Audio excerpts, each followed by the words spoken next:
I'm Ashit Kumar Datta from East Tennessee State University, and you'll be going to see a lot of these memes in the presentation, so bear with me. We've heard a lot of great talks regarding heat tolerance and how body size can be a determining factor, how Daphnia itself being acclimated to high temperature can be a determining factor. Today I'm going to be giving you a different perspective into why algal growing temperature is also going to be important, and we'll also discuss lifespan and fecundity.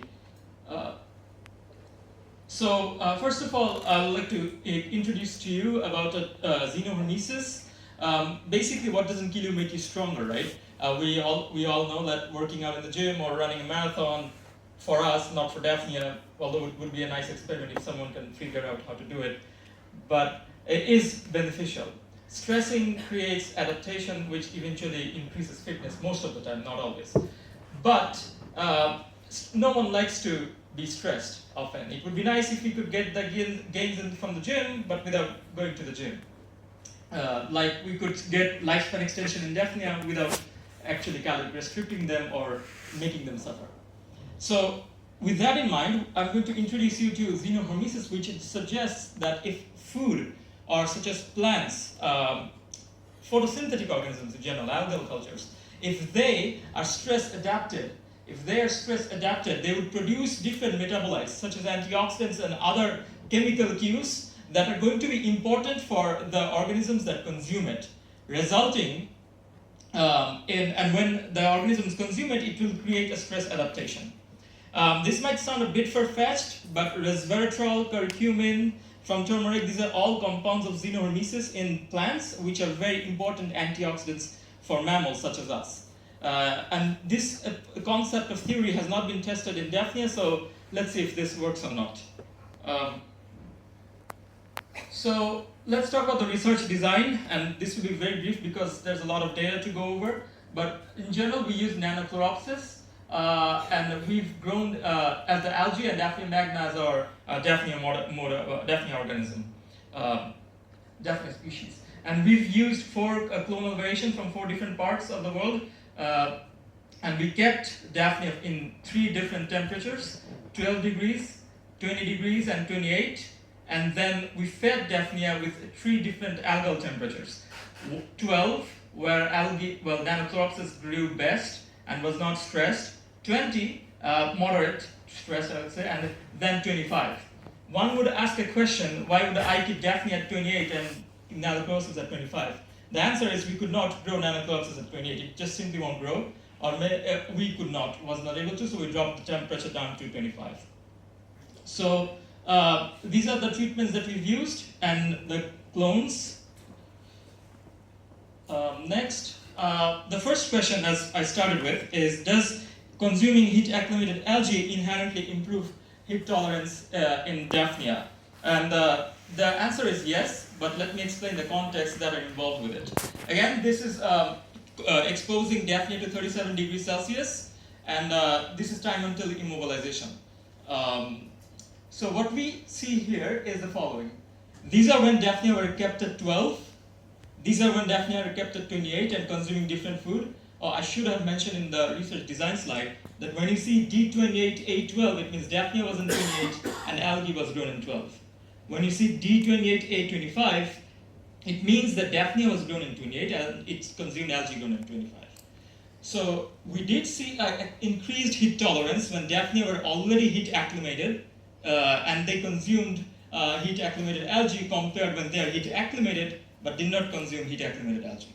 So this suggests that there is heat tolerance significantly improved when Daphnia already is heat acclimated. However, we did not see the same effect when Daphnia were grown in 12. As previous, we had a very nice presentation yesterday, and Lev also had previous work on that, how Daphnia acclimation temperature is important.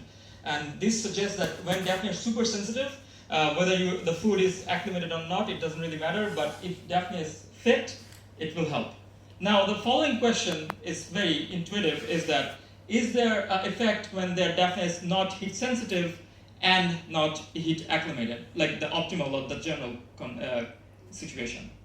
And this is that. This is Daphnia all kept at 20 degrees and feeding algae grown in 12 algae, nanochlorosis, or algae, I would say algae because that's less hard to listen to. Algae grown in 20 and algae grown in 25. We observed that algae in 25 had the highest time until immobilization compared to the other two groups. So this suggests, again, that yes, even if it's not stressed, it will show heat tolerance effect. The graph on the right, as I mentioned, is time until immobilization, not necessarily time until they're dead. So we observed that 96% of the algae that was consuming algae grown in 25 had retained their heartbeat, whereas around 50% retained their heartbeat for the other two groups. So these results are fascinating, and we want to understand why.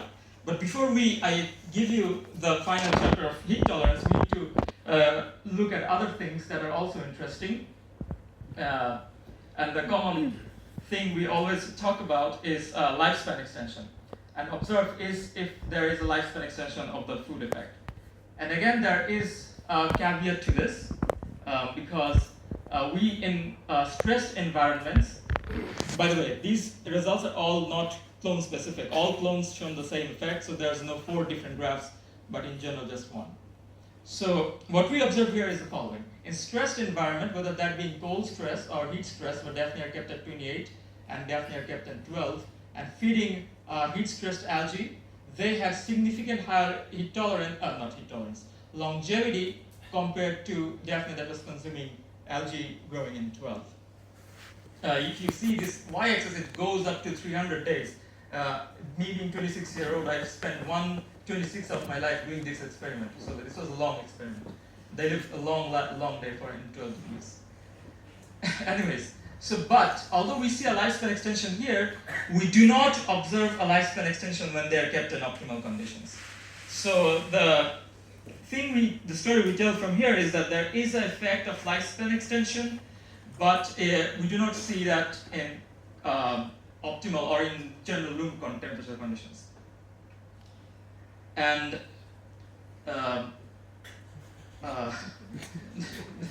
next, as always in lifespan, we always want to see if there's a reproductive trade-off, right?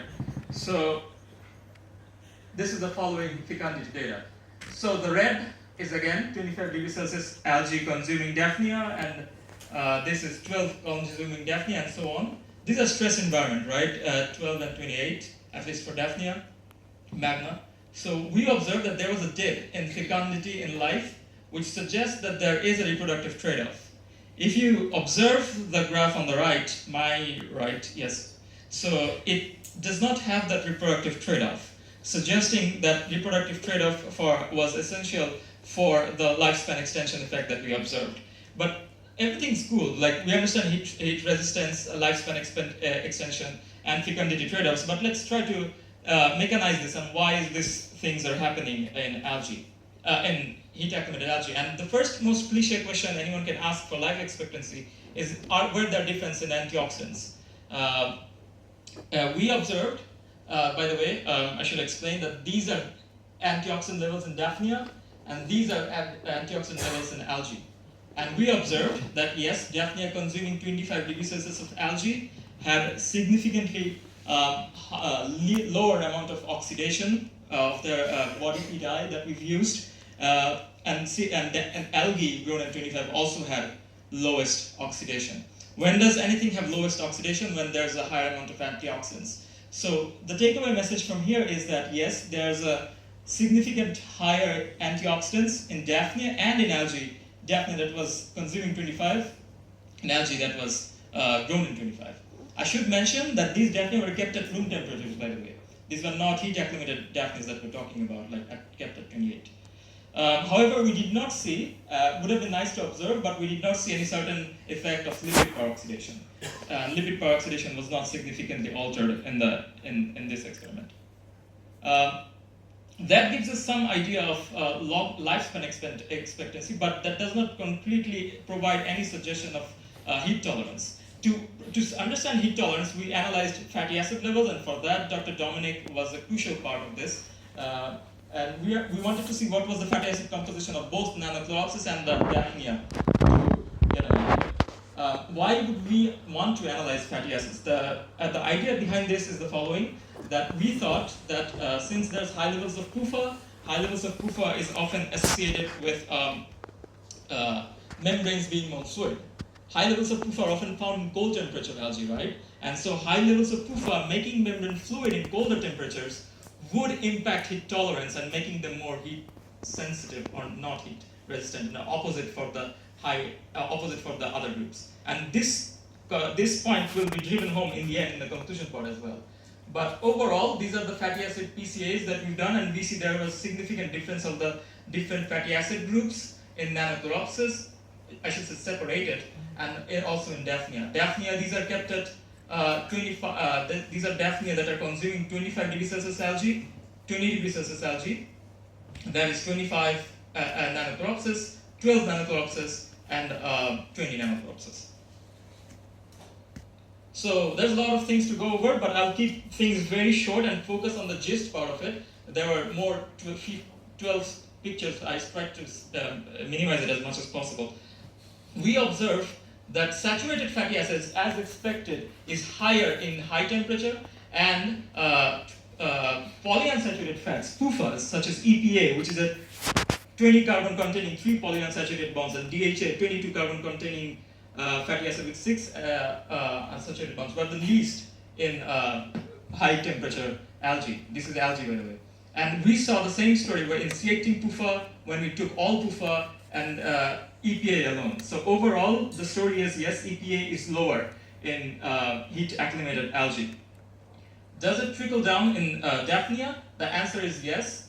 We observed that PUFA levels was also lower in heat acclimated algae consuming Daphnia throughout, whether you take a C20 PUFA, EPA, and DHA combined, or other ways. So we speculate the following in the conclusions. One, we saw heat tolerance. We say that heat tolerance is related with lower levels of PUFA in heat acclimated algae. Lower levels of PUFA results in more membranes being rigid, also higher saturated fatty acids, making them more heat resistant. Second, we also saw heat tolerance, we also saw longevity. We speculate that antioxidants, the fecundity reduction we see also has something to do with it. Just one liner is that we also know PUFA is essential for reproduction. Previous papers suggest, and we think that lower levels of PUFA in 25 degrees Celsius of food also reduces reproduction.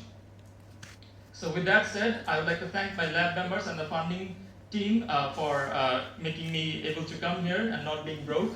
And with that, I'm happy to take as long as the slides to any questions. And I will be your microphone monkey.